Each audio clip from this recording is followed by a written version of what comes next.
salah satu penyakit hati ini adalah hasad, iri, ya. Nah, ini yang akan membuat dada itu sempit. Maksudnya adalah hasad itu tidak bisa melihat satu kelebihan pada orang kecuali dia cemburu. Kenapa orang ini begitu? Kenapa dia tampan, kenapa dia cantik, kenapa dia pintar, kenapa dia kaya, kenapa ini, kenapa itu, kenapa dia nikah sama itu, kenapa dia punya anak sekian orang, kenapa anaknya bisa lulus, kenapa. Semuanya pertanyaan kenapanya adalah iri melihat keadaan orang. Dan ini penyakit hati yang luar biasa, ya. Ini dalam Islam dilarang. Karena Nabi SAW menyebutkan dalam sebuah hadis, yang ini diangkat oleh Imam Madzhabi rahimahullah, dimasukkan dalam hal-hal kategori dosa besar. Ya, hati-hati kalian dengan hasad, iri yang seperti ini, karena dia akan memakan pahala kalian. Amal soleh kalian sebagaimana api membakar kayu bakar. Jadi pelan-pelan akan hilang. Kenapa hilang? Karena kalau kita hasad pada orang, kita berharap nikmat itu hilang dari dia. Maka dengan itu, secara otomatis kita sudah mempersiapkan amal kita untuk dibayar kepada dia. Kan itu.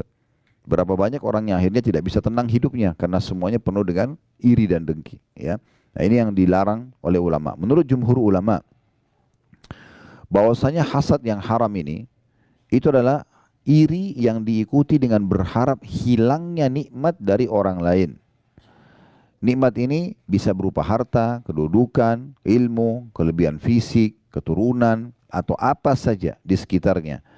Dan ini disebutkan oleh Syekh Utsaimin rahimahullah dalam buku beliau Syarah Al-Arba'in An-Nawawiyah. Ya, ini di halaman 368. Dan jumhur ulama juga menukil atau mengungkapkan tentang masalah hasad itu seperti apa. Di antaranya ada salah satu ulama yang bernama Syekh Mustafa Al-Adawi.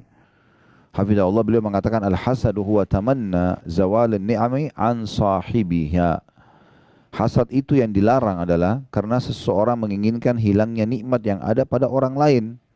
Dia selalu merasa cemburu kenapa orang itu diberikan, kenapa saya tidak diberikan. Kenapa dia menikah sama orang itu, kenapa bukan sama saya. Kenapa orang itu punya anak sekian, kenapa saya tidak. Kenapa orang itu punya jabatan itu, kenapa saya tidak. Dan seterusnya. Dan dia berharap nikmat itu hilang dari dia. Jadi misalnya kalau orang itu sakit kah, dipecat di jabatannya kah, dia gembira sekali. Nah, seperti itulah. Dan ini yang dimaksudkan dengan penyakit hati yang berbahaya sekali. Karena pasti dia akan menyempitkan dada di saat orang itu tidak hilang nikmat darinya.